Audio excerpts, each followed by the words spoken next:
This is Success Stories, a program of the Sorrell College of Business at Troy University. I'm Alan Mendenhall, Associate Dean at the Sorrell College of Business and Executive Director of the Manuel H. Johnson Center for Political Economy. Success Stories is a program that highlights the lives and careers of people who have accomplished great things. And my guest today is Jim Kelly, an attorney out of Atlanta who has accomplished many great things. Jim, it's great to have you here. Thank you, Alan. I want to start by asking you about your experience developing these law and liberty circles for the Federal Society. So you've served on a consulting basis as Federal Society's Director of International Affairs for a long time, and you have established chapters in 18 different countries, I believe, if that's correct. Tell us a little bit about those chapters, what they do, and how you got involved with them. Okay, it's my pleasure. Thank you for inviting me to be on your show. I do serve as Director of International Affairs for the Federal Society, and I have done so since 2005. And it's been a very long-term program and a long-term success of which we're very proud. I'm an attorney, and the Federal Society for Law and Public Policy Studies is a large law association in the United States with chapters in all law schools and major cities. With what I understand to be is 90,000 members, judges, lawyers, and law students. There has been for many years quite a hunger on the part of young lawyers and law students all over the world, in particular in Europe, for first principles of law, including the rule of law and fundamental freedoms, judicial independence. And we have had over the years more and more inquiries from young lawyers and law students about how can they do something similar to what the Federalist Society is in their own home nations.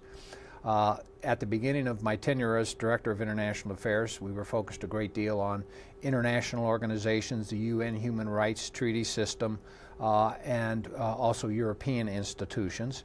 And as we went along networking with young lawyers, with judges, they asked how would we start one of these in our own nation, and so we have encouraged them to replicate our model.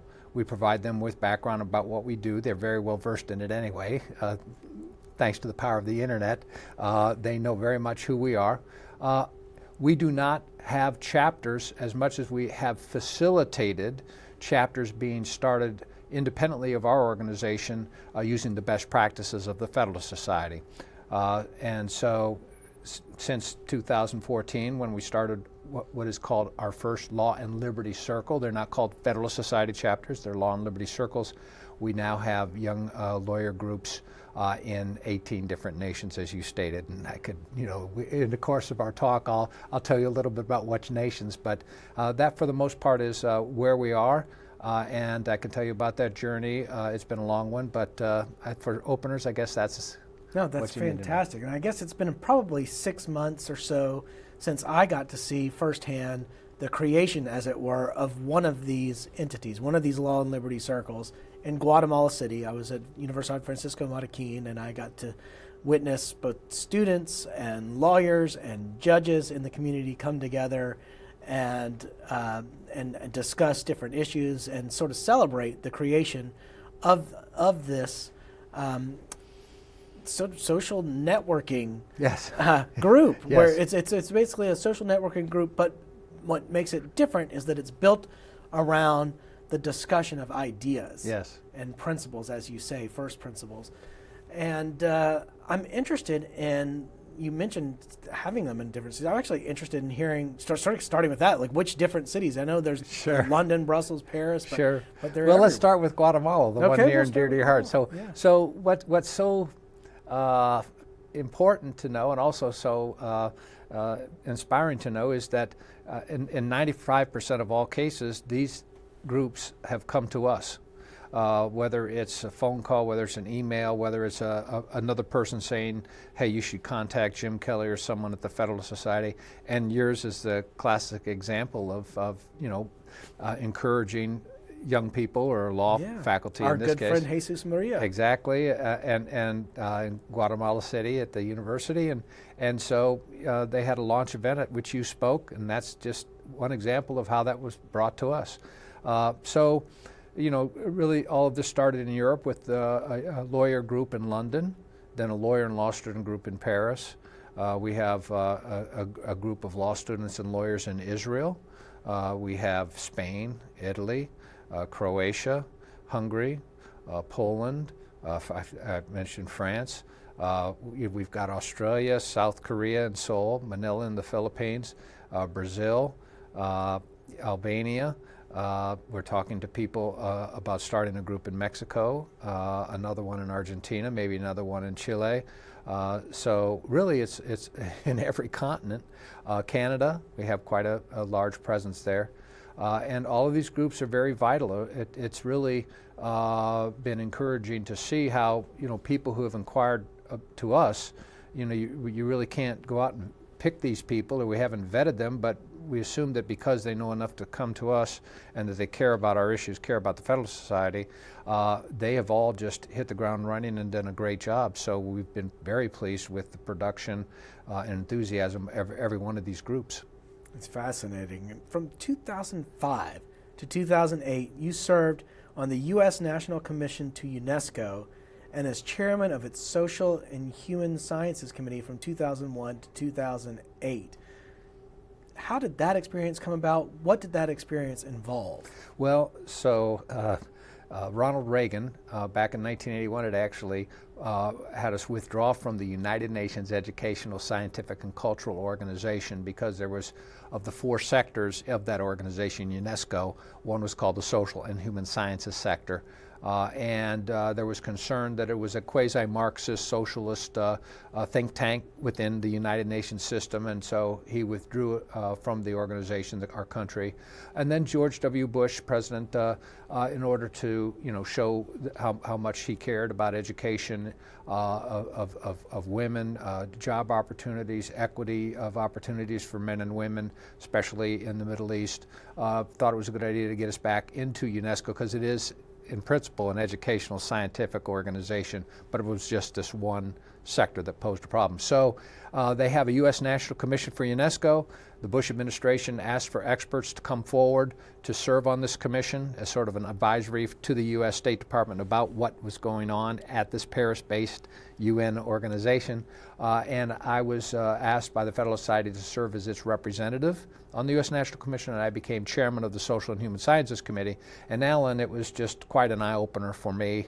I was, prior to getting engaged in policy, I was a tax attorney, didn't know much about policy, certainly didn't know about globalization and institutions and global governance. But over the course of my 4 years of service, going to a lot of international human rights conferences, attending the UNESCO General Conferences, I learned an awful lot about how the UN and a lot of different agencies and courts have taken what were very basic, generally stated human rights in the 1948 Declaration of Human Rights and have broadly interpreted those to sort of impose global normative values on nations, even though they really didn't subscribe to those when they originally signed the treaties. I'm glad you brought up this term global governance because it is actually part of like the academic nomenclature. This is not just a boogeyman term. Sometimes people throw these terms out there and think that they dismiss them. For example, the Great Reset. Well, this is not just a term. This is actually something that Klaus Schwab, head of the World Economic Forum, used in the title of his book. This is not some conspiracy. This is actually a program that he advocated in the title of his book. And similarly, you find the term global governance in academic literature. I know from my research on ESG, I see it all the time. It's a primary goal of ESG is to facilitate this global governance. So I want to ask you about something called the Global Governance Watch, which you founded and you've directed research for it. What is this Global Governance Watch? I know what it is because I've used it, but I want to hear what you have to say. You're very kind to say that it's been an important feature of monitoring global governance. So, Alan, I can support your understanding that global governance used to be a term that people associated with black helicopters, and you're a conspiracy theorist. Yeah. And believe me, from 2005 to about 2010. When my wife and I would go to parties and people asked me what I did and the words global governance came out, she'd pull me aside, and say, "Jim, you're scaring people." I said, "But honey, they need to hear this." She said, "Not right now. There will come a day." So after my service on the UNESCO Social and Human Sciences Committee, I had all this institutional knowledge. I had written some articles about what was happening, and so the Federal Society, and also with help from the American Enterprise Institute, we took the Global Governance Watch name and created a website that has 4 pillars that monitors all of these developments in the area of business and human rights, international organizations, European institutions, and it does so in a very fair way. We don't have any subjective commentary. We just basically are an aggregator of news, white papers, court decisions, outcome documents from conferences, and since 2008, when we founded Global Governance Watch, until the end of 2023, we posted approximately 20,000 links to all of these developments in these 4 areas, and it's been a great research tool, and it also helped bring about an awareness that global governance wasn't some term that could be easily dismissed, but it was a legitimate area of research and study. And we like to think that in areas such as the expansion of human rights, the ESG, environmental social governance movement, that we were sort of an early warning system that these things were coming down the pike, and sure enough they did. Yeah, I mean, I like to point out all the time that ESG is problematic primarily because it is driven by governments. This is not some movement of private actors. Yes, it involves asset management firms and other private firms, but their wealth has been amassed principally through government, investing government money. We're projected to have about $150 trillion of assets under management globally this year, 2025. And then you've got about 4 asset management firms with roughly $35 trillion of assets under management, but we don't have that many. There's 700 something billionaires in the United States. There are about 3,000, fewer than that, in fact, according to Forbes list at least. Globally, there's just not enough private wealth out there to get to those types of figures. So where does the money come from? It comes from sovereign wealth funds. It comes from government bonds, whether it's state, municipal bonds, state and federal pension money, all types of government money will get invested into these funds. And interestingly enough, in sort of the earlier days of ESG, that money would get invested in areas that and companies that were most likely to get government subsidies, so infrastructure type related companies. So it's actually a sort of a nefarious loop where you're taking government money and investing it on the front end, and then as the owner of these firms, then as a shareholder, then you're reaping the benefits on the back end through government subsidies. It's almost a giant wealth extraction scheme.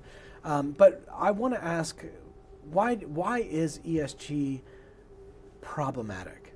Well, first of all, just to close the loop on the points you raised about the World Economic Forum, I mean, it was really one thing for the United Nations, which is huge global bureaucracy, and working in areas, far more than just business and human rights. Once in, about 2009, 2010, after the Great Recession, 2008, they sort of became partners with the World Economic Forum. And that was a very powerful global group of business leaders. They meet every year in Davos, and they basically were planning for a global reset, a global initiative, sort of a new economic order of things. And they were very powerful, and I think they really sort of got out in front of their skis and went too far. And that's really one of the tipping points, I think, for this whole pushback against things like ESG. So the whole ESG movement, in large part, is an outgrowth over the disparities that were revealed with the 2008 recession, and especially Southern Europe, Northern Europe.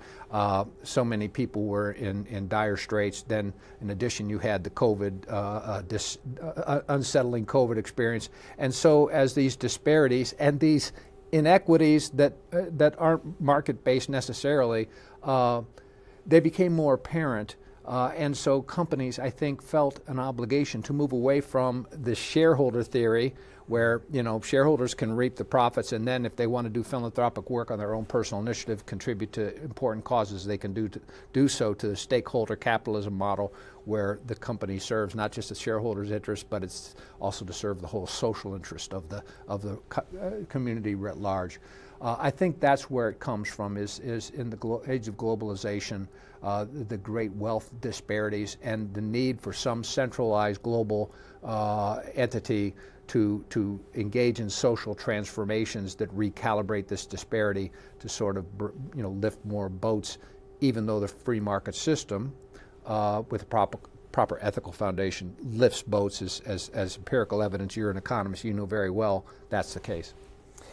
We're sort of experiencing a sea change, not just in the United States. We're seeing the emergence of populist conservatism throughout Europe, throughout even parts of Latin America, at least previously. Bolsonaro was representative of that in Brazil before his sort of inglorious end to that administration. And these are undermining the systemic capture of institutions by socialists and progressives in some cases, and other forms of leftism in most other cases. And I'm curious what, as somebody that monitors the international scene very closely, what you make of these movements that are springing up everywhere. Right. Well, I think they're important. They are very real. They're becoming prolific.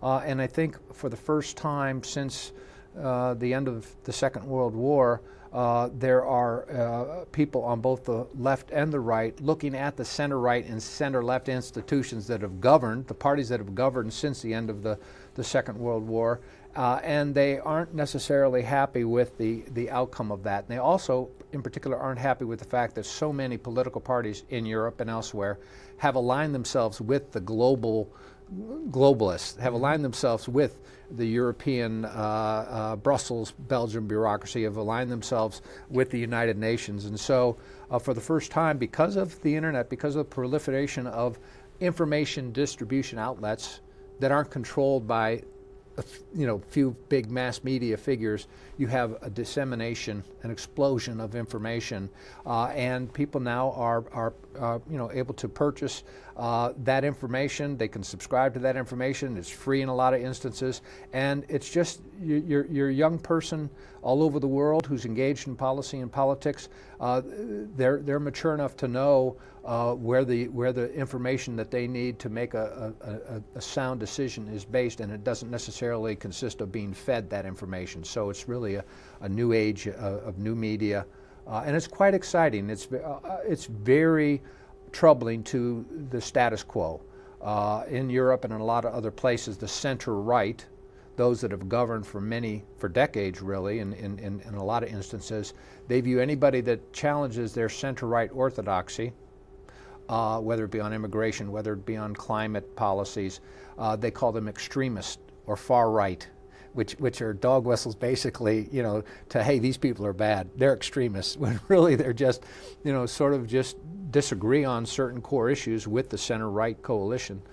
So it's exciting to see, but it is causing, the world's definitely in a new place and on the cusp of a lot of important trends and opportunities.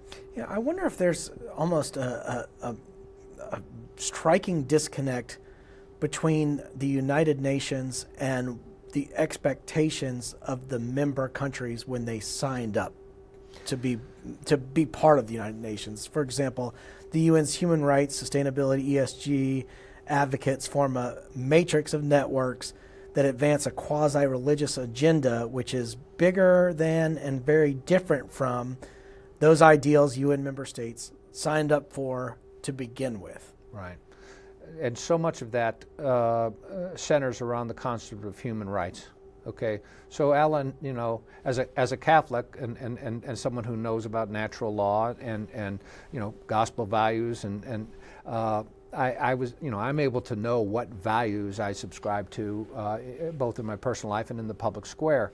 After World War II, there was a feeling that, to prevent atrocities from happening again, you needed to have a clear statement of what are universal human rights that should be respected. And so, the Universal Declaration and the first two international covenants on human rights, political, social, economic, cultural, civil, they were very generally stated.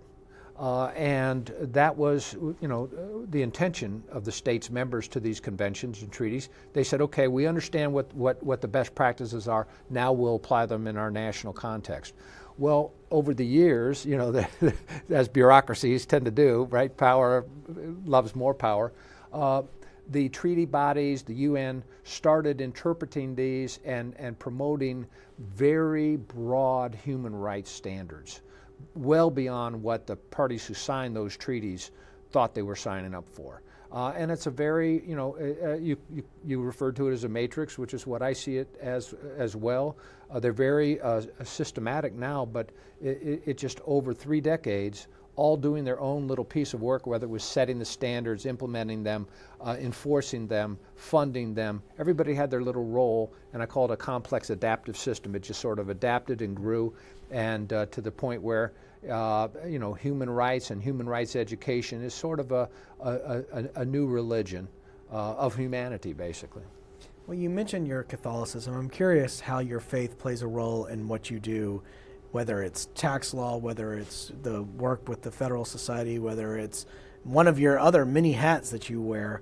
How does faith inform your sort of everyday work? Well, first of all, none of anything that I could have could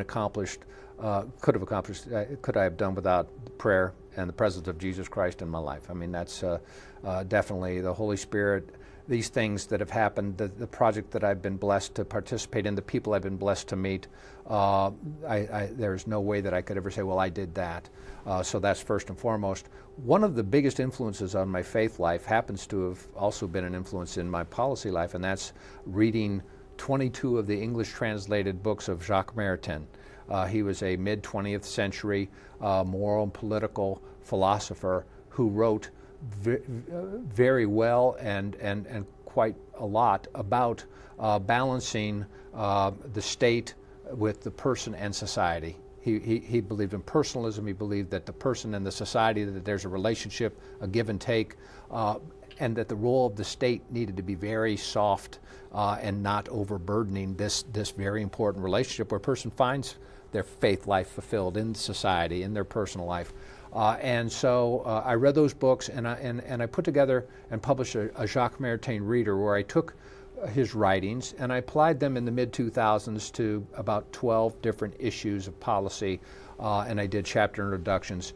And I was just so amazed at how well the Lord was able to help me see how Maritain's writings could influence policy. And he was a pluralist. He wasn't a theocrat, but he just felt like the role of Christianity in the public square was something that had been marginalized, and that there's a proper place for it. And that book is Christianity, Democracy, and the American Ideal. That's right. I should have had a copy of it right here on display. Yeah. You studied both undergraduate and law school at the University of Georgia, and I learned the unfortunate fact immediately before this show that you are a Georgia fan. But that's okay. I grew up in Atlanta, and I always found it disconcerting that I had grown men barking at me. If I was a little kid walking around in an Auburn shirt or something, and grown men were barking at me. I'm going to get a piece of redemption. I spent my freshman year at Auburn. Oh, really? Yeah. So I got a little tiger in me. Okay. And there's to me, I love University of Georgia's campus, but there was just such a wonderful, warm, friendly.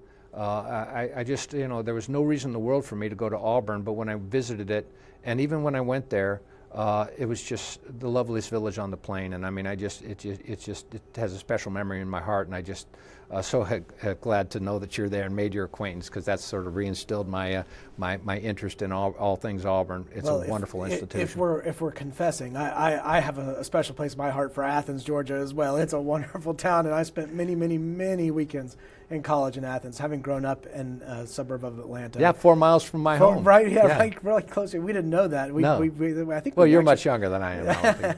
But I had many friends at the University of Georgia. It is a great place.